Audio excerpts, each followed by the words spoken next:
Salut! Alors je me suis embarqué dans une nouvelle petite aventure, la grande traversée du Jura à VTT. Ce soir, pour dormir, j'ai trouvé une vieille bâtisse où il y a des vaches dedans. Là, sur les poutres, je vais les rassembler et ça va me faire mon petit sommier pour la nuit. Et voilà, j'ai installé mon lit.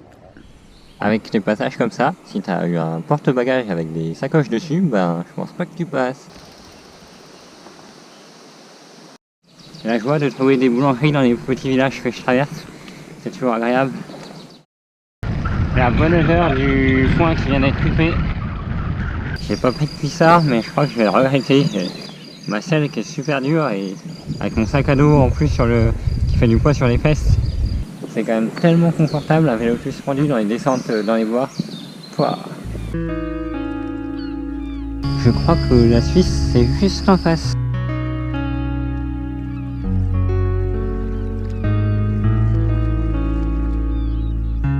Moi, c'est la première fois à une frontière, on me demande « Vous êtes français ?» Oui. « Que français ?» Oui. Alors, c'est interdit de passer. Donc ça me change un peu d'itinéraire, parce qu'en fait, l'itinéraire de la grande traversée du Jura, il longeait un peu la frontière, mais côté suisse, donc j'ai pas pu traverser. Donc là, je vais rester côté français. Petite pause sur les bords du Doubs. Ah, une échelle, ça c'est moyen. Remplissage des gourdes. Après environ 4 km en 2 heures, je retrouve enfin la trace, c'est bon, côté français. Un petit sentier dans une pente bien raide, avec le Doubs en contrebas, c'est vraiment sympathique. Les paysages changent, et on a l'impression d'être sur un plateau. Je suis deg, l'itinéraire il passait à côté des Chauds du Doubs, c'est une belle cascade que j'aurais aimé voir, mais en fait il n'y a pas eu de panneau qui m'indiquait que c'était vraiment pas loin, donc je l'ai raté, tant pis. Je viens de traverser la ville de Morteau, célèbre pour sa saucisse. Il est 19 h, j'ai commencé de rouler à 7 h30 ce matin. J'ai fait une pause à midi, mais sinon là je commence à être bien fatigué. Ce soir, pour dormir, je suis vraiment fatigué, j'ai la flemme de chercher un endroit, donc ça va être une pelleteuse. Et là, une nuit à la belle étoile, ça veut dire ça.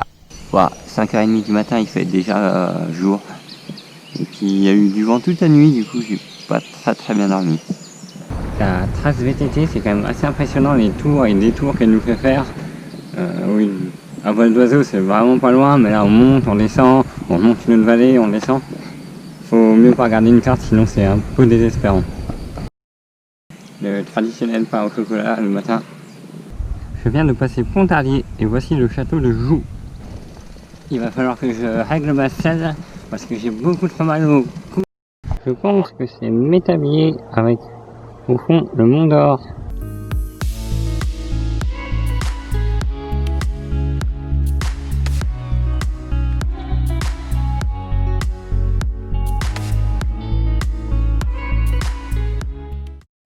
Ah la vache, je viens de me prendre une tôle monumentale. Ah. Bon, du coup avec ma chute j'ai un peu mal aux deux mains, au pouce et à tous les doigts. Ça va aller, mais ça aurait été mieux que je tombe pas. En tout cas j'ai réglé un petit peu ma selle et ça va beaucoup mieux. Le tracé à des endroits est tellement sauvage.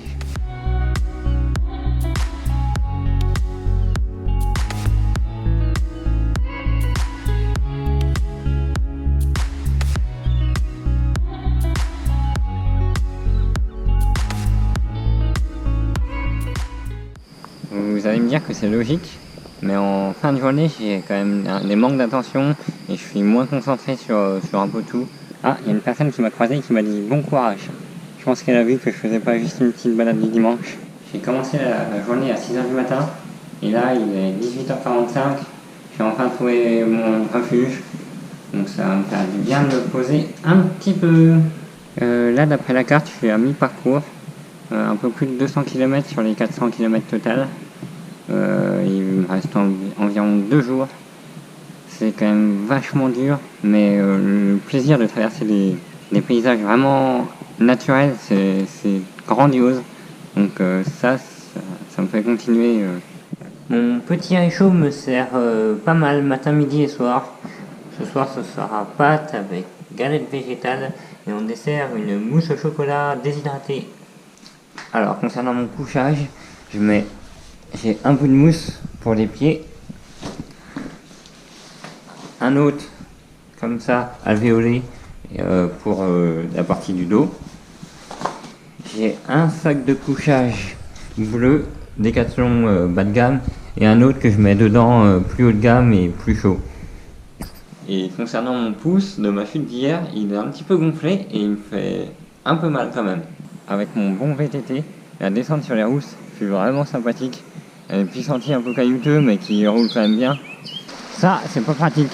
Ils sont en train de refaire un petit pont et donc je vais être obligé de traverser la rivière. Les températures étant encore assez fraîches le matin et vu que je démarre super tôt, je suis obligé de commencer en pantalon et en cours au début de matinée de remettre un short. 1260 mètres quand même. Sur les pistes de ski de fond. Ça va drôlement bien.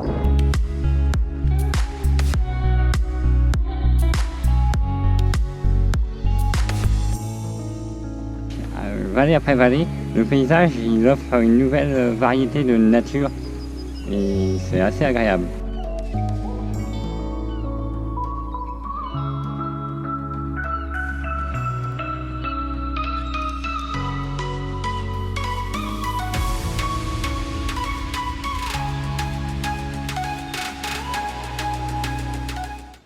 Voilà, je suis le petit point bleu.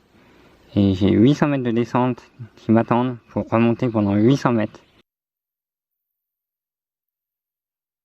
J'ai raccourci le câble et ce qui entraîne que les grandes vitesses ne passent plus. Mais ma foi, on va faire avec, c'est mieux que rien. Je suis en train de sentir les gouttes qui tombent, ça me rassure pas. L'averse était de courte durée. Tant mieux, c'est reparti. Bon, la grande descente elle est bien, mais elle descend un peu trop haut. Du coup, je suis quand même pas mal sur les freins et pas trop dans le plaisir. Première autoroute que je rencontre, et ben elle me manquait pas. Le bruit qui s'en dégage, c'est pénible. Et me voilà, j'attaque la grande montée après la descente. 18 h, il va falloir commencer à regarder un petit peu si je trouve des endroits pour dormir.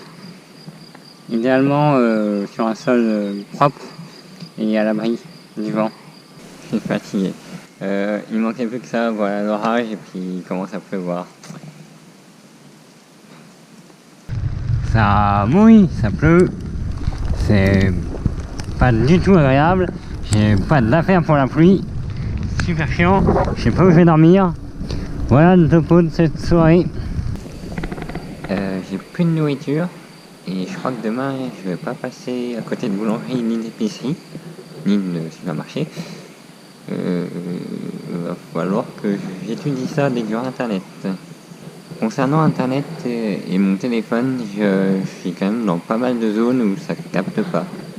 Donc faut jongler si on a besoin d'une connexion. Quatrième réveil.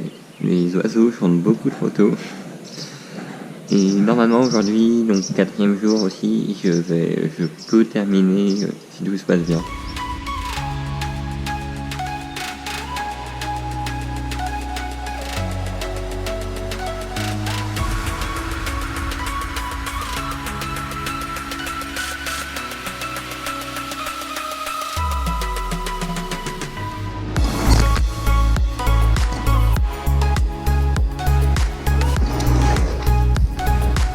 La grande traversée du Jura peut se faire à pied, en cheval ou en vélo, mais aussi en raquette ou en ski.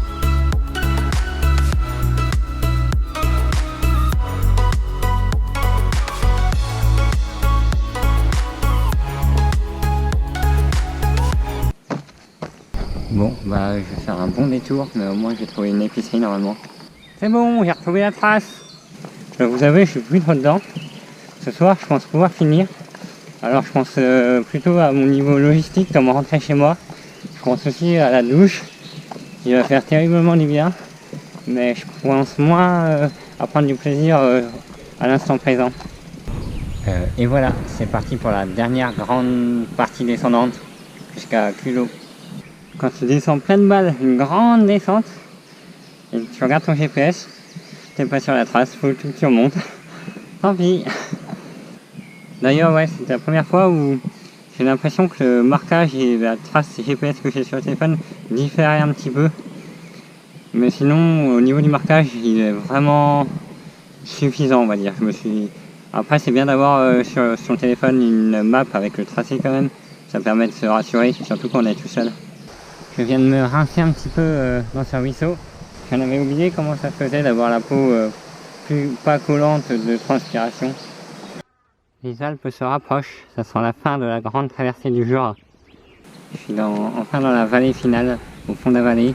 Je viens de me taper plus de 1000 mètres de dénivelé négatif, donc c'était vraiment plaisant. Ça y est, culot terminus. Donc 400 km en environ 4 jours et 4 nuits d'itinérance en semi-autonomie. C'était vraiment sympathique. Et le maître mot, ça sera, je pense, l'inattendu. Ça a été des paysages sauvages à longueur de journée. Et vraiment, c'était plaisant. Et je m'attendais pas à autant de nature en fait. J'ai fait 2 heures de train.